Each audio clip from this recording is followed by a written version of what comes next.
ಕಲಾ ಸಂಗಮ ಸುದ್ದಿವಾಹಿನಿಗೆ ಸ್ವಾಗತ.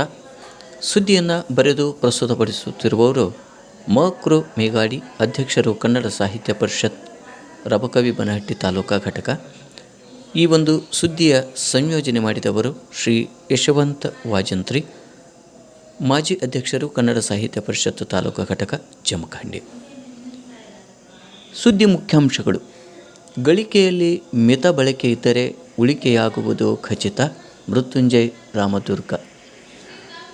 ಸಮಯಕ್ಕೆ ಆಗದ ಅರ್ಥ ಸಹಸ್ರವಿದ್ದರೂ ವ್ಯರ್ಥ. ಸುದ್ದಿ ವಿವರ. ಉಳಿತಾಯಕ್ಕೆ ಮಿತವ್ಯಯ ತೀರಾ ಅವಶ್ಯಕ. ದುಡಿದ ಹಣದಲ್ಲಿ ಒಂದಿಷ್ಟು ತೆಗೆದಿರಿಸಬೇಕು. ಉಳಿತಾಯ ಮಾಡಿದ ಹಣಕ್ಕೆ ಹೆಚ್ಚಿನ ಮಹತ್ವ ಇರುತ್ತದೆ. ಸಮಯಕ್ಕೆ ಆಗದ ಅರ್ಥ ಸಹಸ್ರವಿದ್ದರೂ ವ್ಯರ್ಥ. ಮಾಡಿರುವ ಗಳಿಕೆಯಲ್ಲಿ ಮಿತವಾಗಿ ಬಳಕೆಯಾದರೆ ಉಳಿಕೆಯಾಗುವುದು ಖಚಿತ ಎಂದು ರಬಕವಿಯ ಹಿರಿಯ ಸಾಹಿತಿ ಮೃತ್ಯುಂಜಯ ರಾಮದುರ್ಗ ಹೇಳಿದರು. ಕನ್ನಡ ಸಾಹಿತ್ಯ ಪರಿಷತ್ತು ಜಿಲ್ಲಾ ಘಟಕ ಬಾಗಲಕೋಟೆ, ತಾಲೂಕಾ ಘಟಕ ರಬಕವಿ ಬನಹಟ್ಟಿ, ತೇರ್ದಾಳ್ ಮಹಾಲಿಂಗಪುರ ವಲಯಗಳ ಸಂಯುಕ್ತಾಶ್ರಯದಲ್ಲಿ ರಬಕವಿಯ ಬಸವನಗರದ 11ನೇ ಕ್ರಾಸ್ನಲ್ಲಿರುವ ಸುರೇಶ್ ಶಂಕರಪ್ಪ ಪಟ್ಟಣಶೆಟ್ಟಿ ಇಂಜಿನಿಯರ್ ಅವರ ನಿವಾಸದಲ್ಲಿ ಪುಸ್ತಕಾವಲೋಕನ 31 ಕಾರ್ಯಕ್ರಮದಲ್ಲಿ ಭಾಗವಹಿಸಿ ಮಾಜಿ ಸಚಿವರಾದ ಲೀಲಾದೇವಿ ಆರ್ ಪ್ರಸಾದ್ ಅವರ ಮಹಿಳೆ ಮತ್ತು ಉಳಿತಾಯ ಕೃತಿಯನ್ನು ಅವಲೋಕಿಸಿ ಅವರು ಮಾತನಾಡಿದರು. ಮಿತವ್ಯಯದಿಂದ ಹಣದ ಉಳಿತಾಯದಿಂದ ದೇಶಕ್ಕೂ ಲಾಭ ನಿಶ್ಚಿತ. ಉಳಿತಾಯ ಮನೆಯಿಂದಲೇ ಪ್ರಾರಂಭವಾಗಬೇಕು. ಇದಕ್ಕೆ ಪ್ರೇರಕ ಶಕ್ತಿ ಮಹಿಳೆಯರು ಎಂಬುದರಲ್ಲಿ ಎರಡು ಮಾತಿಲ್ಲ. ಆಧುನಿಕ ಕಾಲದ ಮಹಿಳೆಯರು ವಿಲಾಸಿ ವೈಭವಗಳಿಂದ ದೂರ ಸರಿದು ಕುಟುಂಬದ ಕಲ್ಯಾಣಕ್ಕಾಗಿ ಉಳಿತಾಯ ಮಾಡುವುದು ಒಳಿತು. ಗೃಹಿಣಿಯು ಮನಸ್ಸು ಮಾಡಿದರೆ ಉಳಿತಾಯ ಮಾಡುತ್ತಾ ಮನೆಯನ್ನು ನಂದಗೋಕುಲ ಮಾಡಲು ಸಾಧ್ಯ ಎಂದು ರಾಮದುರ್ಗ ಹೇಳಿದರು. ಹಿರಿಯ ಸಾಹಿತಿಗಳಾದ ಸಿದ್ದರಾಜ ಪೂಜಾರಿ ಸಂವಾದದಲ್ಲಿ ಮಾತನಾಡಿ, ಜಗತ್ತಿನ ಸಂಸ್ಕೃತಿಯ ತೇರು ಎಳೆದವರು ಮಹಿಳೆಯರು, ತುಳಿತಕ್ಕೊಳಗಾದವರು ಮಹಿಳೆಯರು. ಈ ಪುಸ್ತಕಾವಲೋಕನ ಓದುಗರನ್ನು ಸಿದ್ಧಗೊಳಿಸುವ ಗಮನಾರ್ಹ ಕಾರ್ಯಕ್ರಮವಾಗಿದ್ದು, ಇಲ್ಲಿ ವೈಜ್ಞಾನಿಕ ಚರ್ಚೆಗಳು ಕೂಡ ಆಗಬೇಕು ಎಂದರು. ಮಹಾಶಾಂತ ಶೆಟ್ಟಿ ಮಾತನಾಡಿ, ಮಹಿಳೆಯರು ಅಷ್ಟೇ ಅಲ್ಲ, ಪುರುಷರು ಕೂಡ ಉಳಿತಾಯ ಮಾಡುವುದು ಅವಶ್ಯಕ ಎಂದರು. ರವೀಂದ್ರ ಅಷ್ಟಗಿ, ಬಸಯ್ಯ ವಸ್ತ್ರದ್, YB ಹೊರಡೂರ, ಮಹಾದೇವ ಕವಿಶೆಟ್ಟಿ, ಶಿವಾನಂದ ಬಾಗಲಕೋಟ್ ಮಠ್, ಮಲ್ಲೇಶಪ್ಪ ಕುಚನೂರ್, ಡಾಕ್ಟರ್ ರವಿ ಜಮಖಂಡಿ, ವಿಜಯಪುರದಿಂದ ಆಗಮಿಸಿದ ಸಾಹಿತಿ ಸಿದ್ದಣ್ಣ ಉಪ್ನಾಳ್ ಸಂವಾದದಲ್ಲಿ ಪಾಲ್ಗೊಂಡಿದ್ದರು. ಇಂಜಿನಿಯರ್ ಸುರೇಶ್ ಶಂಕರಪ್ಪ ಪಟ್ಟಣಶೆಟ್ಟಿಯವರು ಅಧ್ಯಕ್ಷತೆ ವಹಿಸಿ ಮಾತನಾಡಿ, ಓದುವ ಅಭಿರುಚಿ ಹೆಚ್ಚಿಸುವ ಪುಸ್ತಕಾವಲೋಕನ ಕಾರ್ಯಕ್ರಮ ಶ್ಲಾಘನೀಯವಾದುದು ಎಂದರು.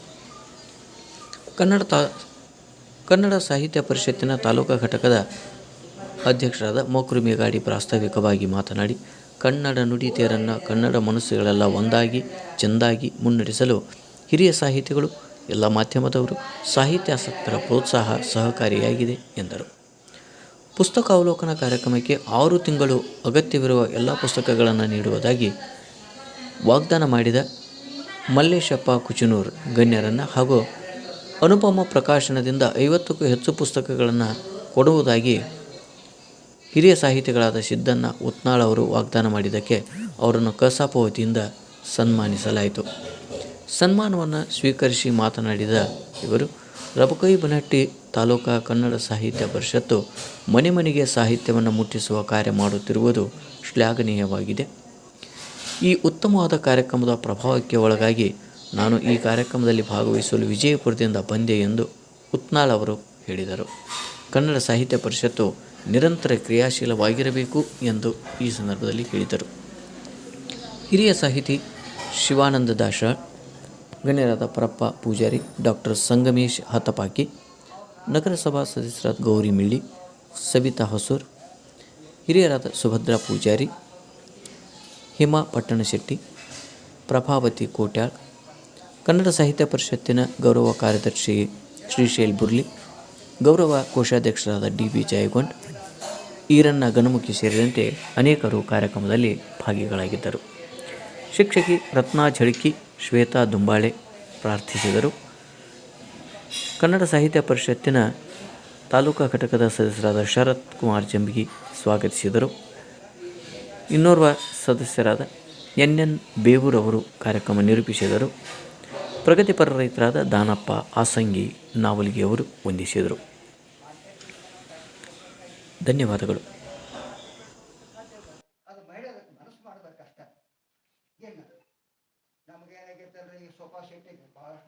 ಆಸಂಗಿ ಅವರ ತೋಟದಾಗ ಏನು ನಾವು ಕುಡಿದೀವಿ ಆಮೇಲೆ ಹೆಚ್ಚು ಮಂದಿ ಕುಡಿದ ಅಂದ್ರೆ ಪಟ್ಟಣ ಶೇಖರ್ ಮನ್ಯಾಗ ಅಷ್ಟು ಅವ್ರು ಬಳಗವನ್ನು ಕುಡ್ಸ್ಯಾರ ಅವರು ಹೇಳಿದ ಕೂಡಲೇ ಬರ್ಬೇಕಂದ್ರೆ ಅದು ಮೊದಲು 2000 ಬಂದಿತ್ತು ನಿರ್ಲಕ್ಷ್ಯ ಮಾಡಿದ್ದಕ್ಕ 15 ಕೊಟ್ಟ ನಮ್ಗೆ ತಿಂಗಳ 5 ರೂಪಾಯಿ ಉಳ್ಯಾಕಿತ್ತು. ಜೊತೆಗೆ ಅದ್ರಾಗ ನಾನು ನಮ್ಮ ಮಿಸಸ್ಗೆ ಏನಾರ ಒಂದು ಹಣ ವ್ಯವಹಾರ ಬಂದಾಗ ಹೆಂಗೆ ಉಳಿತಾಯ ಮಾಡ್ತೀವಿ ಅಂದ್ರೆ ತಿಂಗಳಿಗೆ 3006 ರೂಪಾಯಿ ಕಿರಾಣಿ ಸಂತಿಗೆ ಮಾಡ್ತಿರ್ರಿ ಉಳಿತಾಯ ಬದಲು ಬಂದಾಗ 3006 ರೂಪಾಯಿ ಅದೇ ಫಾರ್ಮಲ್ ಆಗಿ ಯೂಸ್ ಮಾಡೋದು. ನಾನು ನಿಮ್ಗೆ 3000 ರೂಪಾಯಿ ಕೊಡ್ತೀನಿ, ಏನು ಬೇಕಾದ್ ಮಾಡ್ಕೋ ಅದ್ರೊಳಗೆ ಉಳಿಲಿ ಹೆಚ್ಚಾದ್ರೆ ಕೊಡಂಗಿಲ್ಲ. ಅವಾಗ 75 ಇರ್ತಕ್ಕಂಥ ಪರಿಸ್ಥಿತಿಗೆ ಅನುಗುಣವಾಗಿ ನಮ್ಮ ತಾಯಂದಿರು ಇಲ್ಲಿ ವೇದಿಕೆ ಮೇಲೆ ಕೂತಾರಲ್ಲೇ ಇವತ್ತು ಅಧ್ಯಕ್ಷ ಸ್ಥಾನಲ್ಲ ಸುರೇಶ್ 1975ರಲ್ಲಿ ಇರುವಂತ ಒಂದು ಆರ್ಥಿಕ ಸ್ಥಿತಿ ಕಾಲಗತಿ ಇವತ್ತಿನ ಆರ್ಥಿಕ ಸ್ಥಿತಿಗೆ ಬಹಳ ವ್ಯತ್ಯಾಸ ಇದೆ. ಖರ್ಚು ಮಾಡೋದ ಜೀವನ ಹೊರತಾಗಿ ಬಚ್ಚಿಡೋದು ಜೀವನ ಅಲ್ಲ. ನಾವು ಯಾವುದನ್ನು ಬಚ್ಚಿಡ್ತೀವಲ್ಲ ಅದರಿಂದ ಎಷ್ಟೋ ಜನರು ಉದ್ಯೋಗ ಹಾಳ. ಇನ್ ಪ್ರೇಸ್ ಆಫ್ ಐಡ್ಲ್ನೆಸ್ ಅಂತೇಳಿ ಒಂದು ಪುಸ್ತಕ ಇದೆ, ಆಲ್ಡಸ್ ಹಕ್ಸ್ಲಿ. ಇವತ್ತಿನ ಸ್ಥಿತಿಗತಿ ಒಳಗೆ ನೀವು ಇನ್ನೊಬ್ಬರು ಉದ್ಯೋಗಗಳನ್ನ ಕಸ್ಕೋಬೇಡ್ರಿ. ಈ ಮಾಲ್ಗಳು ಬರೋದ್ರಿಂದ ಚಿಕ್ಕ ಪುಟ್ಟ ಉದ್ಯೋಗಗಳೆಲ್ಲ ಹಾಳ. ಮಾಲ್ದಲ್ಲೆಲ್ಲ ಸಿಕ್ಬಿಡ್ತೈತಿ, ಏನೋ ಒಂದು ಕಡಿಮೆ ಕೊಡ್ತಾರೆ ಅಂತ ನಮ್ಮ ತಲೆಯೊಳಗೆ. ಯಾರು ಪುಕ್ಕಟೆ, ಯಾರು ಕಡಿಮೆ, ಯಾರು ಎಷ್ಟು ಉಳಿತಾಯ ಮಾಡಿದ್ರೆ ಅಂತ ಒಂದು ಚೀಟಿ ಬರ್ತೈತಿ. ಇದು ಇಂದಿನ ಆರ್ಥಿಕ ಸ್ಥಿತಿ 75ರ ಆರ್ಥಿಕ ಸ್ಥಿತಿಗೂ ಇಂದಿನ ಆರ್ಥಿಕ ಸ್ಥಿತಿಗೂ ಭಾಳ ವ್ಯತ್ಯಾಸ. ಮುಂದೆ ಇದು ಇವತ್ತ ಉಳಿತಾಯ ಮಾಡ್ರಿ ಬಿಡ್ರಿ, ಅದು ಹೆಣ್ಮಕ್ಳು ಅದನ್ನು ರೇಷ್ಮೆ ಸೀರೆ ತಗೋಬೇಡ್ರಿ ಅಂತಿರಲಿ. ಮತ್ತು ರೇಷ್ಮೆ ಉದ್ಯೋಗ ಉಳಿತಾಯ ಮಾಡಿ ಸಂದಕದ ಹಾಕಿಟ್ರೆ ನಮ್ಮ ಆರ್ಥಿಕ ಸ್ಥಿತಿ ಹದಗೆಡ್ತೈತಿ. ನಾವು ಮನಿ ಟ್ರೆಜರಿ ಒಳಗೆ ಹಣ ಇಡೋದಲ್ಲ, ಬ್ಯಾಂಕ್ನಲ್ಲಿ ಇಡೋದು, ಚಲಾವಣೆ ಒಳಗೆ ಇಡೋದು. ಹಣ ಚಲಾವಣೆಗಳು ಇಡಬೇಕಾದ್ರೆ ಬಚ್ಚಿಡೋದಲ್ಲ. ಖರ್ಚು ಮಾಡೋದೇ ಜೀವನ ಹೊರತಾಗಿ ಬಚ್ಚಿಡೋದು ಜೀವನ ಅಲ್ಲ. ಗಳಿಸಿದ್ದನ್ನ ಚೆನ್ನಾಗಿ ಅಗತ್ಯಕ್ಕೆ ತಕ್ಕಂತೆ ಬಳಸಿ ಅದನ್ನ ಬ್ಯಾಂಕ್ನಲ್ಲಿ ಇಡಬೇಕು. ಉಳಿತಾಯ ಮಾಡೋದು ಅಂತಂದ್ರೆ ಮನೆಯೊಳಗೆ ಕೊಳ್ಳ್ಯಾಗ ಅದು ಹಾಕಿ ನೋಡೋದಲ್ಲ. ಕರೆನ್ಸಿ ಇದ್ರ ಹತ್ರ ಚಲಾವಣೆ, ಹಣ ಚಲಾವಣೆ ಒಳಗಿದ್ರೆ ಅದು ಬೆಲೆ ಇರ್ತದೆ. ನನ್ನ ಹತ್ರ 1 ಲಕ್ಷ ರೂಪಾಯಿ ಒಂದು ವರ್ಷ ನಾ ಮನೆಯೊಳಗೆ ಇಟ್ಕೊಂಡೆ ಅಂತಂದ್ರೆ ಅದಕ್ಕೆ ಕೇವಲ 100 ರೂಪಾಯಿ ಬೆಲೆ ಬರೆದಿರುವಂತಹ ಪುಸ್ತಕ 1975ರಲ್ಲಿ ಬರೆದಿರುವಂತಹ ವಿಚಾರ ಅದು ಸರ್ವಕಾಲಕ್ಕೂ ಸತ್ಯವಾಗಿರುವ ಕನ್ಫ್ಯೂಷನ್ ಇತ್ತು. ಯಾವ ಕ್ಲಾರಿಟಿಯನ್ನು ಸಿಗ್ಲಿಲ್ಲ ಆ ವಿಷಯದಲ್ಲಿ. ಎರಡನೇದು ಮಹಿಳೆಯನ್ನ ನಾವು ಹೆಚ್ಚು ಟಾರ್ಗೆಟ್ ಮಾಡಿದ್ವಿ. ನೀವು ಹಿಂಗೆ ಮಾಡಬೇಕು, ನಾವು ಹಂಗೆ ಮಾಡಬೇಕು ಅಂತಂದ್ರೆ ಏನೋ ಅಷ್ಟು ಹಂಗೆ ಬರ್ದಾರೇನೋ ಗೊತ್ತಿಲ್ಲ. ಇದ್ರ ಜೊತೆಗೆ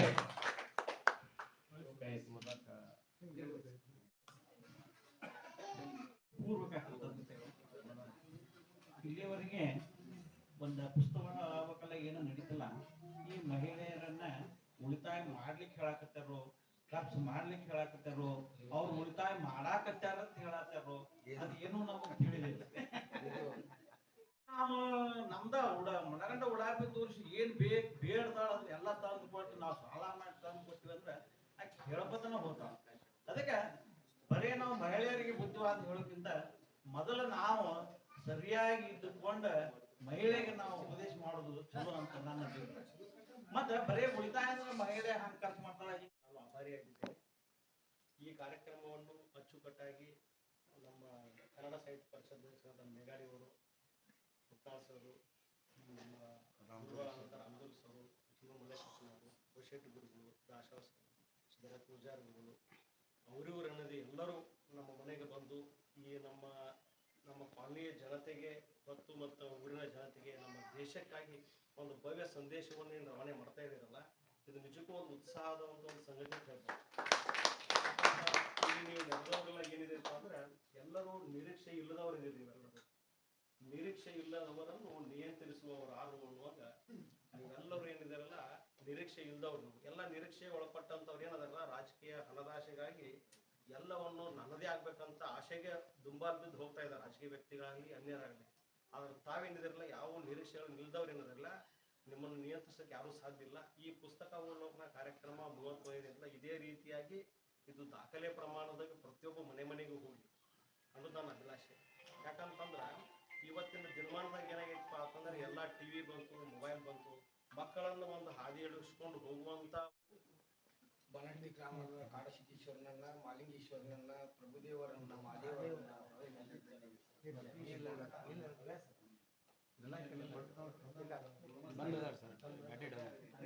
ಬಹಳಷ್ಟು ಸಂತೋಷದ ವಿಷಯ. ಯಾಕಂದ್ರೆ ಈ ಒಂದು ಸ್ಥಳದಲ್ಲಿ ಅವ್ರ ತಾಳ್ಮೆ ಎತ್ತರ ನಾಗಸ್ತು ಪೂಜೆಂತೆ ರಮಂತೆ ತತ್ರ ದೇವತ. ಒಟ್ಟಾರೆಯಾಗಿ ಕೊನೆಯದಾಗಿ ಒಂದೇ ಮಾತನಾಗ ಹೇಳೋದಂದ್ರ ಇವತ್ತಿನ ದಿವಸ ಈ ಇಡೀ ಭಾರತ ಅಲ್ಲ ವಿಶ್ವನ ಒಂದು ಈ ಮಹಿಳೆಯರ ಮೇಲೆ ಇತ್ತು. ಅಂತ ಮಹಿಳೆಯರಿಗೆ ನಾನು ವೇದಿಕೆಯ ಪರವಾಗಿ ನನ್ನ ವೈಯಕ್ತಿಕವಾಗಿ ಅನಂತ ಕೋಟಿ ಪ್ರಣಾಮ ಸಮರ್ಪಿಸಿ, ಸಮಯ ಬಹಳವಾಗಿರೋದ್ರಿಂದ ಇನ್ನು ಬಿಡ್ತಾ ನಿಲ್ಲೋತೇನೆ ಅನ್ಬೇಡ್ರಿ. ನಾ ಕಡಿದಾಗಿ ಹೇಳ್ತೇನೆ, ನನ್ಗೆ ಪಾಳೆ ಇದ್ದಿದ್ದಿಲ್ಲ, ಪೊಲೀಸರಿಗಿತ್ತು.